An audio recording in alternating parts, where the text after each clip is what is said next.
Misoomni qarqara Laggeenii Inxooxxoo hanga Qacanee hojjetamaa ture. Bakka Ministeerri Muummee Dr. Abiy Ahmed, Kantiibaan Magaalaa Finfinnee Aadde Adaanech Abeebee fi hooggantoonni olaanoo biroon argamanitti eebbifamuun tajaajilaaf banaa taasifameera. Kantiibaan Magaalaa Finfinnee Aadde Adaanech Abeebees yaada kennaniin bakka miidhagaa uumaan nu badhaase Inxooxxoo xiyyeeffannoo addaa kennuun haala nama hawwatuu fi ashaaraan misooma magariisaa keenyaa ifee itti mul'atuun misoomsineerraa jedhanii bakka kamittuu wayita hojii misoomaa hojjennu misoomichi hunda kan hammatee fi qabeenya waloo keenyaa akka ta'utti yaadameeti jedhan. Maanninyaaውን ቦታ ስናለማ ስንቀይር nuti bakka kamiyyuu yeroo misoomsinu yeroo jijjiirru xiyyeeffannoon keenya inni guddaan kan waliinii keenya akka ta'uu fi waliin kan itti fayyadamnu akka ta'u taasisneetu. Dhimmoota hojiif yeroo biyyoota gurguddaa deemnu waan arginutti hin hinaafna turre. Amma garuu misoomni asii Inxooxxoo irraa hanga qabbannaa piikookitti misoomeen nutu biyya biraatti inaafa osoo hin taane biyyoota biraatu nutti inaafa jedheen yaada. Hojiin kunis xiiqii fi kutannoo ministeera muummee keenyaan kan eegalameedha. Magaalaa Finfinnee keessatti hojii misooma qarqara Laggeenii wayita eegallu muuxannoo gahaa qabaachuu baannus quuqamaa fi kutannoo qabnutti dandeettiif kalaqa dargaggoota keenyaan dabaaluun hojii dinqisiisaa hojjenneerraa kan jedhan Kantiibaa Adaanech misoomni qarqara laga Inxooxxoo hanga Qacanee eebbifame kunis kanaaf agarsiistuu ta'uu dubbataniiru.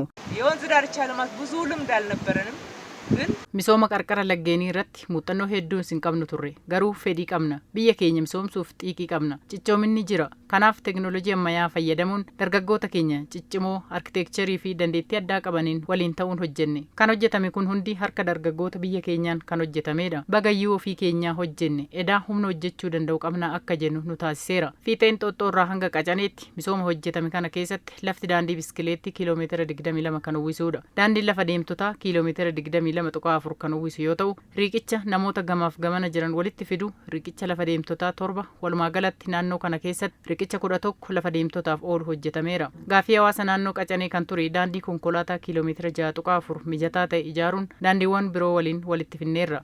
Dirree ispoortii bakka daa'imman itti taphatan bakka oolmaa ispoortii bakkeewwan birootti hin hojjetamne asitti hojjetameera. Aadde Adaanech itti dabaluun misoomni qarqara laga Inxooxxoo hanga Qacanee hojii ogummaa hawaasa naannichaaf bifa kabaja kennuu danda'u fi daawwannaafis akka oolutti yaadamee hojjetamuu isaas himaniiru. ዛሬ በመረቅናት በ9.6 ኪሎ ሜትር ብቻ bakka amma xumurree eebbisiisne kiiloomeetira 9.6 kana keessatti imala daandii gaaraa kiiloomeetira 4 kan ta'utu jira. Maatii waliin hiriyaa waliin dhuftanii asitti bashannanuu dandeessu. Inxooxxoo gaafa dhuftan nyaanni isin hin barbaachisu. Qilleensi qulqulluun naannichaa magariisummaan isaa nyaata isiniif ta'a. Walumaa galatti hawaasa naannoo kanaaf kan hojjechuu keenyaaf gammachuu guddaatu nutti dhaga'ama. Naannoo kana yeroo misoomsinu namoota ogummaa isaanii naannoo kanatti hojiilee adda addaa hojjetan kabaja isaanii kan mul'isu boca adda addaa hojjenneerra. Kanaanis hojii isin hojjettan kan isin kabachiisu malee kan isin tuffachiisu miti ergaa jedhu dabarsineerra. Marrattis hawaasa naannichaa dabalatee hojiin misooma qarqara lagaa kun namoota 56,000 carraa hojii kan uumee fi hawaasa naannichaa kan gammachiise ta'uu dubbatanii milkaa'ina misoomichaaf deeggarsaaf tumsa hawaasni naannichaas ta'e qooda fudhattoonni biroon taasisaniif galateeffataniiru.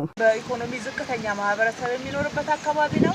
naannoo kana naannoo hawaasa diinagdee gadi aanaa qabutu jiraachaa ture. Sarara kana irratti hanga piikoo ga'utti namoonni 56,000 ta'an carraa hojii argataniiru. Kana keessaas hedduun isaanii namoota naannoo kana jiraatanidha jechuudha. Hawaasni naannoo kanaa hojii misoomaa naannoo kanatti hojjetame baay'ee gammadoodha. Daldalaaf suuqota naannoo kana keessatti banaman hunda keessatti carraa hojii dargaggoonni argataniiru. Kaaffeen suuqonni asitti hojjetaman hundi kan daawwatamanidha. Hojii hojjennu hunda keessatti nuffii fi muufii tokko malee waan nu waliin hojjettaniif asii isin kaasuun mana jireenyaa keessan yeroo jijjiirru muufii tokko malee nu cina waan dhaabbattaniif galatoomaa. Walumaa galatti ogeessonni hojii kana irratti bobbaatanis ta'e hundi keenya carroomudha. Guddaa galatoomaa.